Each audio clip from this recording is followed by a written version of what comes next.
Então, amigos, retomando o nosso curso, informações muito importantes sobre a prova discursiva e sobre os principais tópicos e matérias para a sua prova discursiva foram passadas no vídeo anterior. Assista várias vezes, se você tiver dúvida, mande as informações, mas eu tenho certeza que caso haja dúvidas, a partir de agora a gente já vai sanar todas essas dúvidas. Vamos lá, falando da prova discursiva em si, há coisas aqui que a gente precisa pegar do edital e de fato interpretar e trazer aqui essa informação para você, porque nem todas as informações ficam muito claras no edital e a gente vai esclarecer isso um pouco mais. Dá uma olhada aqui.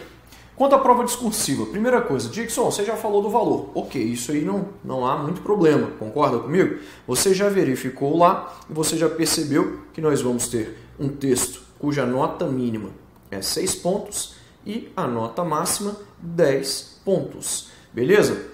Com relação à quantidade de linhas, pessoal, o edital falou que você vai ter de produzir um texto entre 20 a 30 linhas. Esquece essa quantidade mínima. Essa quantidade mínima, a partir de agora, você encara como 25. E a máxima, 30 linhas. Professor, e se eu tiver de fazer uma 31ª linha? Esqueça isso. Não há essa possibilidade. Mas eu vou te avisar aqui. Sabe o que o IADES às vezes faz? Ele te dá lá, mais ou menos, umas 50 linhas para você fazer a sua redação. Só que você só pode redigir 30. Então a gente vai ter de ficar muito atento quando eu estiver falando da apresentação e da estrutura textual, para que você entenda que a gente vai ter de fazer um texto com no máximo 30 linhas. Eu já vou te treinar para fazer textos entre 25 e 30 linhas. Dixon, por que eu não posso fazer um texto com menos de 25 linhas? Por exemplo, com 23? Pessoal, de acordo com o edital, você até pode. Mas o que eu tenho para te falar é o seguinte. Como a gente viu, você sabia que o total de linhas é levado em consideração na hora de nós darmos a sua nota final? Você sabia disso? Que há uma fórmula para que a gente faça esse cálculo? E essa relação é a relação inversamente proporcional. Quanto mais linhas há no texto, menor é o valor do erro gramatical. A recíproca é verdadeira.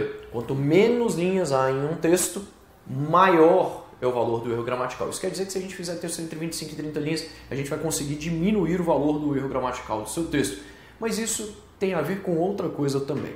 Raramente em minha vida eu vi textos de notas altas que tinham menos que 25 linhas. Né? Eu já até vi um texto, por exemplo, numa prova do Banco Central, que o candidato fez 22 linhas de 30 linhas e ele alcançou 80% da nota. Agora, notas muito altas, 8, 9, 10, por exemplo, nota máxima, que é o que a gente está perseguindo nesse concurso para mudar a sua vida, isso eu nunca vi.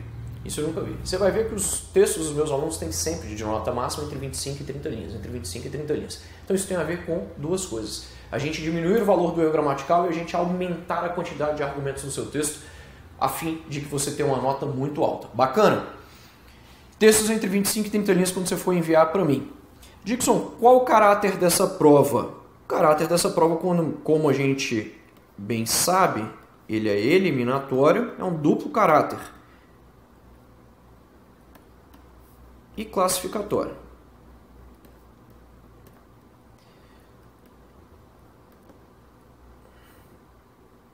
Vamos colocar eliminatória e classificatória, porque a prova é eliminatória e classificatória, né? Eliminatória por quê? Porque se você não fizer no mínimo 6 pontos, você está eliminado. Isso não vai acontecer jamais com você. E classificatória porque a partir dos 6 pontos, ela vem te classificando. Essa nota é somada à nota da prova objetiva e você vai ter aí a sua classificação final. Bacana? Dixon, quantas redações serão corrigidas? Aí vocês lembram que a gente tinha falado sobre isso e a gente até viu muita coisa sobre isso. Aí vai depender se você está concorrendo às vagas, né, especiais, às cotas. E aí vai depender se você está concorrendo na geral, 560, e você viu que para os cotistas são 140 redações a serem corrigidas. Bacana? É claro que o banco tem um histórico de chamar muita gente, mas muita gente mesmo. Há pessoas que dizem o seguinte, que quem passar aí na redação discursiva tem uma grande possibilidade, né, de você estar nesse quadro. Eu tenho certeza que isso vai acontecer com você, não há dúvidas, né? Legal. Tipo de texto que você vai produzir. Para a gente falar rapidamente, eu vou dizer a você que esse texto que você vai produzir é o texto dissertativo. É uma dissertação. Agora, eu queria que você se atentasse para uma coisa. Para a nossa banca, para a banca IADES, o texto dissertativo, ela considera também que é a mesma coisa que o texto descritivo. Muitas vezes a banca vai falar assim, produz um texto dissertativo e ou descritivo. E ou descritivo. Muitas vezes a banca vai trazer isso aqui para você no enunciado. Professor, por que a banca não pede outro tipo de texto? Em regra, pessoal, que a gente tem a única banca que fala que o texto descritivo é a mesma coisa que o dissertativo na dissertação, na redação, é o IADES, viu, pessoal? É o IADES. Mas em regra o que a gente tem é a dissertação. E a gente vai ver que o texto dissertativo é cobrado em prova porque ele é a melhor forma de nós entendermos o que o aluno sabe sobre determinado tema. Porque o texto dissertativo é um debate a respeito de um tema. A gente vai detalhar mais essa história do texto dissertativo. A gente vai falar um pouco mais sobre isso. Mas esse tipo textual é um tipo textual muito característico, né? Muito característico mesmo. Dixon, me fala para mim sobre a prova discursiva. Eu quero que você, antes de me explicar o que é a dissertação em si e se há tipos de dissertação, você me mostre como normalmente as bancas cobram a prova discursiva. Primeira coisa, quero que você entenda que o enunciado ele vai ser composto por alguns itens. Primeira coisa, você vai ter lá diante de você um texto motivador.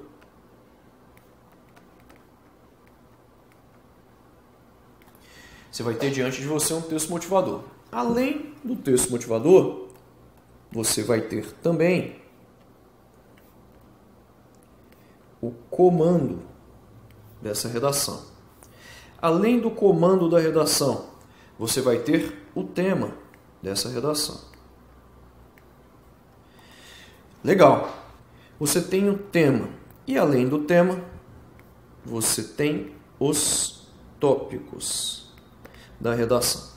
Primeira coisa, vamos identificar esses caras. Então quer dizer que o enunciado da minha prova vai ser composto por um texto motivador, um comando, um tema e os tópicos? Pessoal, em regra sim. Ocorre que os tópicos, pessoal, os tópicos podem não ser dados.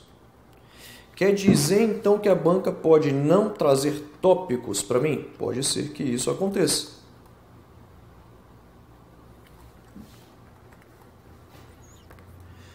Podem ou não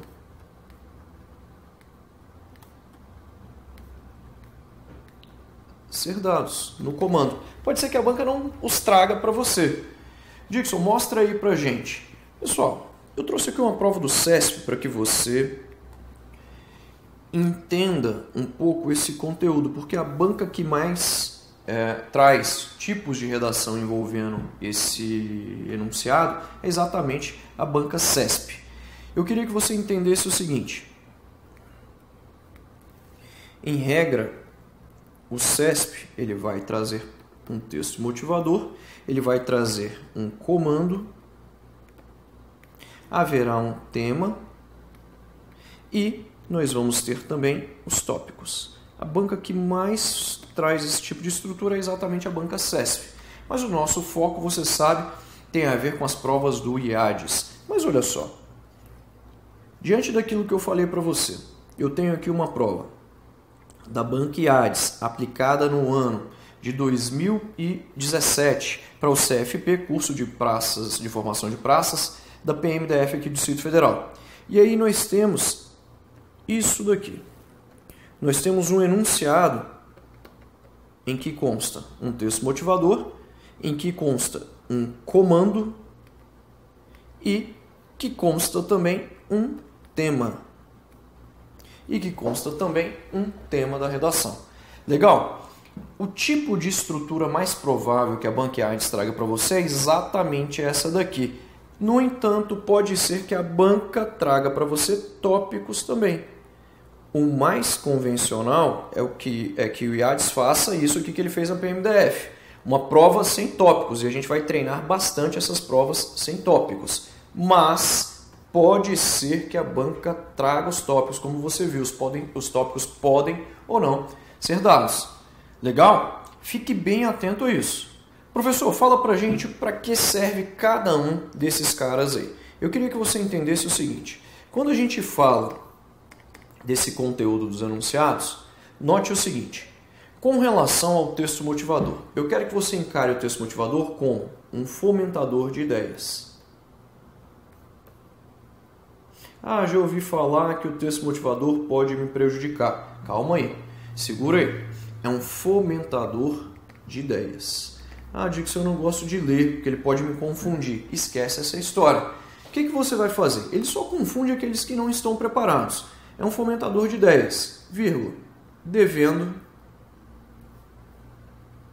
ser interpretado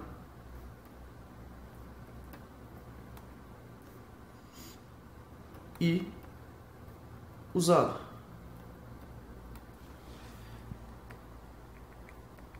No texto. Sério? Sério. E eu vou mostrar isso para você. Dá uma olhada. Eu vou pegar rapidamente aqui esse texto do CESP. Se você fosse fazer essa prova hoje, dá uma olhada nos tópicos. Eu tenho aqui 3 tópicos. Eu tenho o tópico 1, eu tenho o tópico 2 e eu tenho o tópico 3. Você conseguiria responder esse primeiro tópico para mim? Importância da Convenção de Palermo. Dixon, eu não tenho a menor ideia.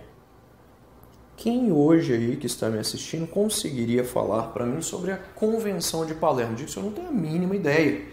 Eu não tenho a mínima ideia. A partir de agora, não é só que o texto motivador vai servir bastante para você. Na verdade, toda essa estrutura, todo esse conteúdo do enunciado vai ser muito interessante para você. Professor, o texto motivador vai ser bom? Vai. Quem mais vai ser bom? O comando da redação vai ser bom para você, o tema da redação para você vai ser bom para você e os tópicos também serão ótimos para você. Professor, sério? Isso tudo pode me ajudar? Pode. E a gente vai fazer uma leitura e uma interpretação muito importante de tudo isso. Dá uma olhada aqui nessa prova. Prova muito difícil, pessoal. Tema de atualidades foi aplicada para escrivão, aplicada pelo CESP, né? Aí, escrivão da Polícia Federal. Importância da Convenção de Palermo. Eu não vou ler ainda o texto motivador. Eu vou ler os outros tópicos. Dá uma olhada no tópico 2. Crime organizado e direitos humanos. A partir do momento que você não sabe muita coisa sobre o tema, ou mesmo que você saiba, você vai fazer uma leitura atenta de todo o enunciado, incluindo texto motivador, comando, tema e tópicos, se tópicos forem dados para você. Quando a gente lê os tópicos, a gente percebe o seguinte, olha só, crime organizado e direitos humanos. Cara, será que quando a gente fala de Convenção de Palermo, será que ela tem a ver com crime organizado? Sim. Será que ela tem a ver com direitos humanos? Sim. Sabe por quê? Porque todos os tópicos estão interligados e têm a ver com o tema. Todos eles. Então, eu não sei muita coisa sobre o tema. Será que eu posso falar que essa Convenção de Palermo era uma convenção, uma reunião entre países para tratar provavelmente coisas sobre crime organizado e sobre direitos humanos? Provavelmente para tratar formas ali de combater o crime organizado, formas ali de você cada vez mais fomentar, né, os direitos humanos, de você proporcionar igualdade, liberdade, solidariedade, fraternidade para as pessoas. Possivelmente teve a ver com isso, você concorda comigo? Eu nem li o texto motivador ainda. Dá uma olhada no tópico 3. Medidas de combate ao poder financeiro do crime organizado. Cara, será que o poder financeiro, o dinheiro que o crime organizado tem, será que é uma ferramenta muito importante para eles? Sim, provavelmente. Porque com dinheiro você compra drogas, você compra pessoas, você compra políticos, você compra armas, né? Então você percebe que talvez você nem soubesse que a principal ferramenta do tráfico de droga, do crime organizado, fosse de fato o dinheiro que eles têm. Não são as drogas a principal ferramenta do crime organizado, não são as drogas, não são as armas, e sim o dinheiro. Sem o dinheiro, eles não vão conseguir fazer tudo aquilo que eles fazem, né? Esse império de terror, pânico e medo. Entende isso? Então, eu nem li ainda o texto motivador. Agora vamos à leitura do texto motivador. Vamos ver só um pouco desse texto motivador. Olha lá. Nos últimos anos, o mundo foi colocado diante de uma realidade nova. Os sindicatos do crime ultrapassaram as fronteiras geográficas dos países. Pessoal, dica muito importante, tem a ver exatamente aqui com o uso dos dois pontos. Note, após dois pontos aqui foi utilizado inicial minúsculo, e é assim que deve ser, beleza? A regra é, após dois pontos, utilizar iniciais minúsculas. Professor, mas eu posso utilizar iniciais maiúsculas? Pode, se o nome que vier após dois pontos for, por exemplo, um nome próprio. Aí, aqui você usou inicial maiúsculo após dois pontos, não tem nada a ver com os dois pontos, mas tem a ver com o nome que veio depois. O nome pediu o uso de iniciais maiúsculas, beleza? Continuando. Em razão disso, a Comunidade das Nações entendeu a importância da criação de acordos internacionais para uma ação conjunta contra o crime transnacional organizado. No ano de 1998, a Assembleia Geral da Organização das Nações Unidas, a ONU, determinou a criação de um comitê de trabalho com o fim específico de elaborar uma convenção internacional para enfrentar esses crimes.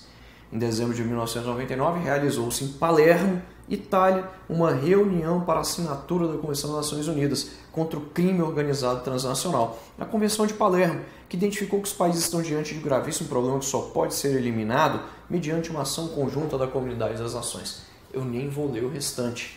Você não sabia nada de Convenção de Palermo, e aí o texto motivador falava para você. E é literalmente o que os tópicos comprovavam para a gente. Agora, os tópicos vão te ajudar? Vão, mas muitas vezes eles vão te dar ideias-chave para que você parta dessas ideias para outros lugares. Isso tem a ver com o texto motivador, isso tem a ver com os tópicos, isso tem a ver com todo esse conteúdo do enunciado que nós acabamos de ver. Dixon, e o IADS? O IADS faz a mesma coisa. O IADS te dá textos motivadores que são muito interessantes. No caso dessa prova aqui, olha o tema. Como os projetos sociais realizados pela Polícia Militar do Distrito Federal podem contribuir para a manutenção da segurança pública. Essa prova aqui é uma prova da PMDF, como você sabe, e ele perguntou aí como os projetos sociais que são realizados pela Polícia Militar do Distrito Federal podem contribuir para a manutenção da segurança pública. Quando a gente olha esse tema aqui, na verdade, salvo engano, ele é um tema que foi aplicado no ano de 2017, mas não foi para a prova do CFP. Salvo engano, foi para a prova de Shoaim. Foi a prova de especialistas da Polícia Militar e não CFP. Vamos lá. Ele perguntava como os projetos sociais, banca e ADS, a nossa banca, realizados pela PMDF, podem contribuir para a manutenção da segurança pública. Note, eu nem vou ler para você, mas ele já fala aqui, por exemplo, desse cara aqui, ó. Programas, eu também posso aprender e bom de bola. Na verdade, ele fala de dois caras. Esse é o programa 1 e esse é o programa 2. E ele perguntava no tema, como os projetos sociais realizados pelo PMDF podem contribuir para a manutenção de segurança pública? Ele já te dava dois projetos no texto motivador, que são da PMDF, e ele falava aqui para você, ó, o 9º Batalhão da PMDF desenvolve várias atividades socioeducativas voltadas à comunidade carente do Gama e da região do Alagado da Suzana. Crianças, jovens e adultos participam de palestras e workshops com cunho educativo. Então, olha só, será que palestras, workshops de cunho educativo e formativo que surgem de acordo com a demanda da região? Essas atividades são realizadas com temas direcionados à população, tais como política, tá aqui, ó, política antidrogas, valorização das mulheres e violência doméstica. E ele vai falando mais um monte de coisa para você.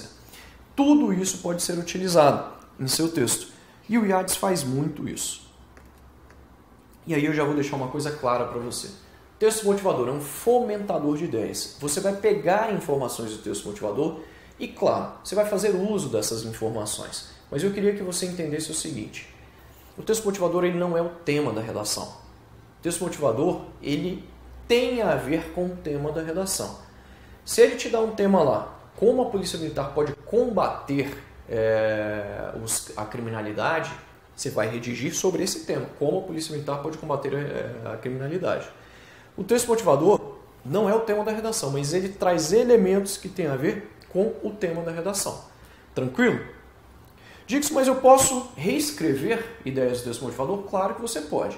A única coisa que você não pode em termos de texto motivador, Ctrl+C, Ctrl+V. Você pega um trecho inteiro, um parágrafo inteiro, com muita informação no texto motivador e coloca desse jeito na sua prova. Isso não. Isso você não pode fazer. Mas você pode utilizar, muitas vezes, o texto motivador como um fomentador de ideias. Pegue informações do texto motivador e faça como se fosse uma massa de bolo. Coloque ali, na verdade, o texto motivador como fermento da sua massa de bolo ou da sua massa de pão e você vai fazer essas informações, esse texto aumentar. É isso que você deve fazer. O texto motivador, muitas vezes, ele te dá uma ideia-chave, uma palavra-chave. Tem muita gente que fala, mas eu não encontrei nada de bom. Mas não é assim, ele não vai te entregar tudo também igual essa redação da Convenção de Palermo. Ele vai te entregar uma ou outra coisa. Você vai ter que interpretar e desdobrar essa informação para chegar lá. Use o texto motivador e eu vou te mostrar ainda por que você deve usar o texto motivador. Legal? Dixon, mas eu poderia deixar o texto motivador de lado? Poderia, você poderia, mas não é para você deixar, é para você fazer o que eu estou falando. Tranquilo? Comando. Comando da redação. É a parte do enunciado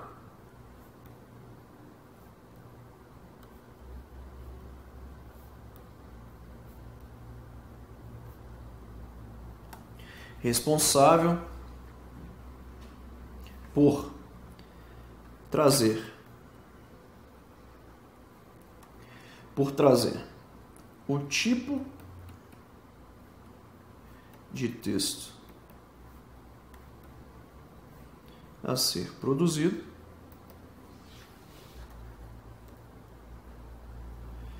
vírgula, o tema e os tópicos. Beleza? O tema e os tópicos. Tudo isso aqui tem a ver com o comando. Ele vai apresentar para você. Dixon, pode ser que os tópicos não sejam dados? Você já sabe. Como essa prova ali do IADS, a nossa provavelmente não vai ter tópicos. Então isso tem que ficar claro aí para você. Podem ou não ser dados.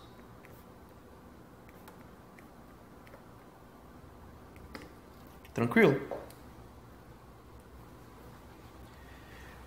Ótimo. Provavelmente não serão dados. Com relação ao tema da redação, quem ele é? O tema da redação é o assunto a ser abordado no texto. A banca vai te dar um assunto a ser abordado no texto. E o que eu queria que você ficasse atento é que o tema é a ideia central do texto. O texto motivador não é o tema da redação. O texto motivador ele traz informações sobre o tema. É como se tudo, pessoal, no texto girasse em torno do tema. O tema é a ideia central e todos os outros elementos têm a ver com ele. Então, quando a gente pega o texto motivador nada mais é do que um elemento que tem a ver com o tema da redação. Legal. É como se fosse, na verdade, ali, né, como se o tema fosse o Sol e todos os outros elementos gravitassem ali em torno desse Sol. Beleza? Dixon, e o comando? Mesma coisa. O comando ele vai apresentar o tema e outras coisas que têm a ver com o tema também. Ele está ali, ó, na gravitação dele, ao lado ali do texto motivador, por exemplo. Os tópicos? Idem, pessoal.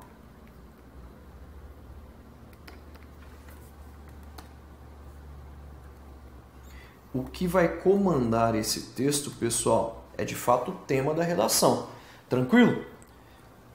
Com relação aos tópicos, são as ideias a serem abordadas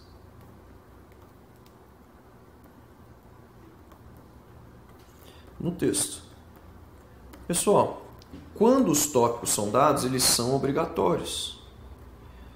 Quando são dados, eles são obrigatórios. Você não pode deixar de tratá-los. Mas eu não sei um deles. que eu faço? Redige. Aluno meu entrega a prova em branco. Ah, mas eu não sei exatamente o que fazer. A gente vai conversar sobre isso. Mas você já percebeu o seguinte, que um tópico ajuda no outro tópico. Um tópico ajuda no outro tópico. Como a gente viu aqui, ó, crime organizado e direitos humanos está te ajudando a entender que a Convenção de Palermo tratava sobre isso. Mas provavelmente a nossa prova vai ter essa dinâmica aqui dessa prova da PMDF. Pessoal, ela vai ficar muito parecida. Possivelmente a banca não vai dar tópicos para a gente e a gente vai aprender a se virar diante desse tema aí. Tranquilo?